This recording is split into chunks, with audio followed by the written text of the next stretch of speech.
नमस्कार। स्थानिक स्वराज्य संस्थांचं बिगुल वाजल्यानंतर सर्वप्रथम निवडणुका जाहीर झाल्या त्या नगरपंचायत आणि नगरपालिकांच्या।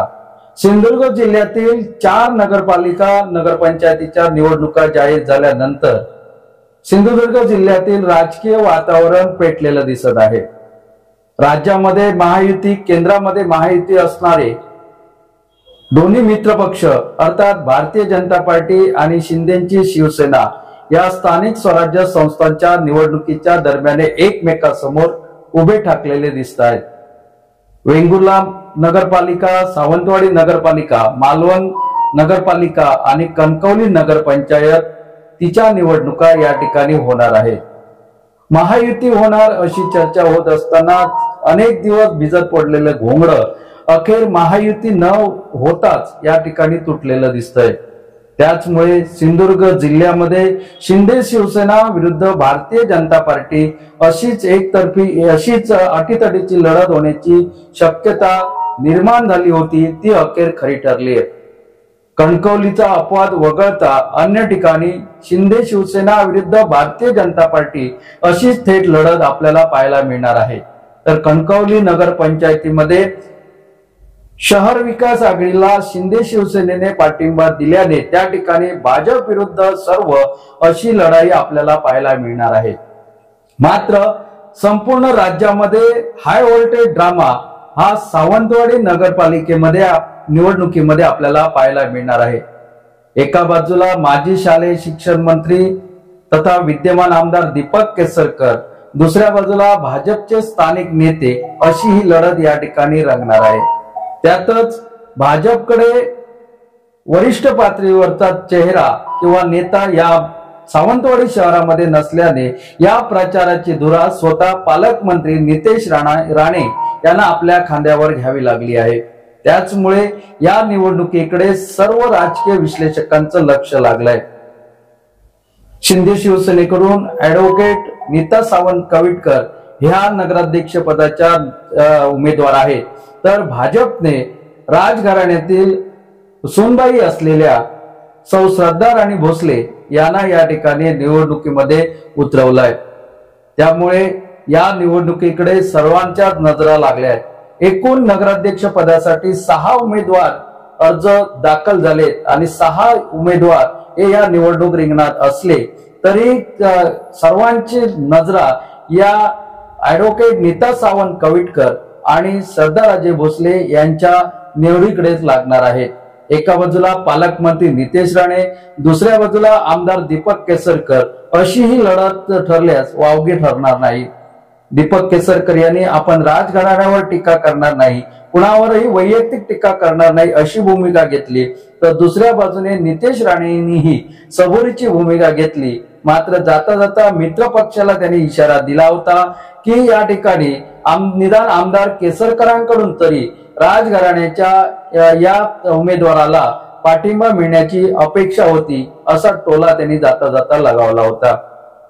शिंदे शिवसेनेकडे जिल्हा प्रमुख संजू परब यांच्या रूपाने मुलुक मैदानी तोप आहे। म्हणजे एकंदर निलेश राणे यांच्या छत्रछायेमध्ये तयार झालेलं हे नेतृत्व समोरच्या कोणत्याही नेत्याला अंगावर घेण्याची ताकद ठेवतंय। मात्र तेवढ्या ताकदीने त्यांना सामोरं जाण्यासाठी भाजपने व्यूहरचना आखलेली दिसते। राजघराण्यातील असूनही श्रद्धाराजे भोसले या घरोघरी पायी प्रचार करताना आपल्याला दिसत आहेत। लखमराजे हे त्यांच्या सोबत आहेत। त्याचबरोबर प्रत्येक वॉर्डातील नगरसेवक पदाचे उमेदवार हे श्रद्धाराजे भोसले यांच्या सोबत प्रचार करताना दिसत आहेत। एकंदर पाहता या ठिकाणी या 2 पक्षांमध्ये तुल्यबळ लढत होईल अशीच अपेक्षा वर्तवली जाते।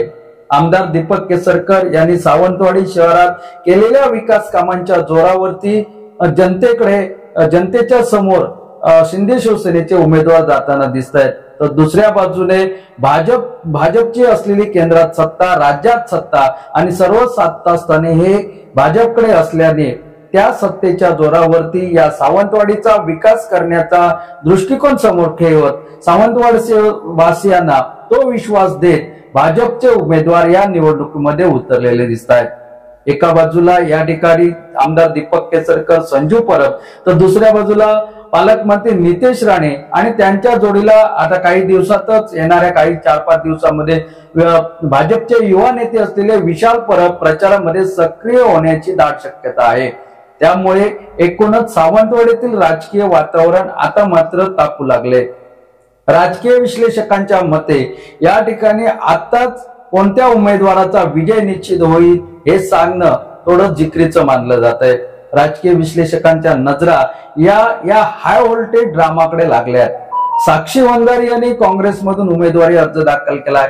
उद्धव बाळासाहेब ठाकरे सेनेकडून या रिंगणामध्ये आहेत, त्या म्हणजे सीमा मटकर आणि मागच्या वेळीही ज्याने अपक्ष म्हणून निवडणूक लढवली होती त्या अन्नपूर्णा कोरगावकर यांना भाजपने यावेळी उमेदवारी न दिल्याने यावेळीही अपक्ष म्हणून निवडणूक रिंगणात आहेत।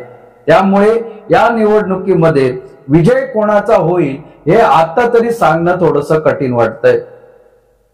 अन्नपूर्णा कोरगावकर ह्या भाजपच्या कट्टर म्हणून ओळखल्या जातात। त्यांनी दुसऱ्या पक्षामध्ये मागच्या निवडणुकीमध्ये त्यांची पक्षाने त्यांचं निलंबन केल्यानंतरही त्या भाजप पक्षाशीच एकनिष्ठ राहिल्या।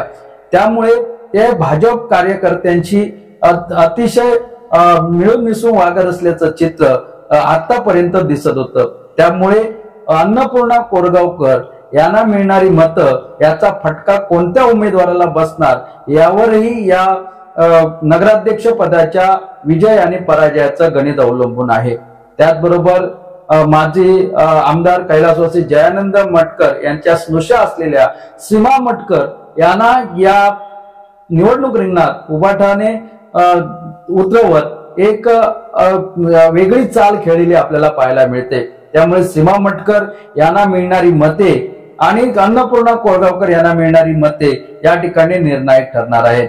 महाविकास आघाडीमध्ये झालेली बिघाडी आणि त्यामुळे काँग्रेसमधून या ठिकाणी साक्षी वंजारी यांनी दाखल केलेला अर्ज हा उभाटाच्या उमेदवारासाठी थोडीशी धोक्याची घंटा मानली जाते। साक्षी वंजारी या किती मते घेणार याही पेक्षा त्या कुणाची मते फोडणार याबाबत सावंतवाडी शहरामध्ये जोरदार चर्चा सुरू आहे।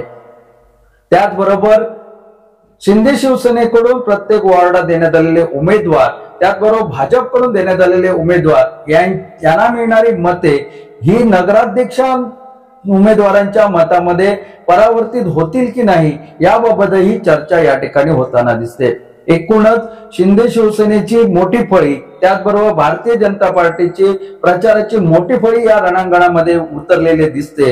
डोर टू डोर प्रचार करत या ठिकाणचं वातावरण आणखी तापवण्याची या ठिकाणी शक्यता निर्माण झाली आहे। त्याचमुळे अवघ्या 10-12 दिवसानंतर या निवडणुकीचा निकाल जरी स्पष्ट होणार असला तरी येत्या काही 4-5 दिवसामध्ये एकूण या लढती कशा होतील, कुठल्या वॉर्डामध्ये हाय व्होल्टेज ड्रामा आपल्याला पाहायला मिळेल, नगराध्यक्ष पदाची चुरस आणि कोणी प्रचारामध्ये आघाडी घेतली आणि कोणाला त्याचा फायदा होईल हे दिसून येईल। धन्यवाद।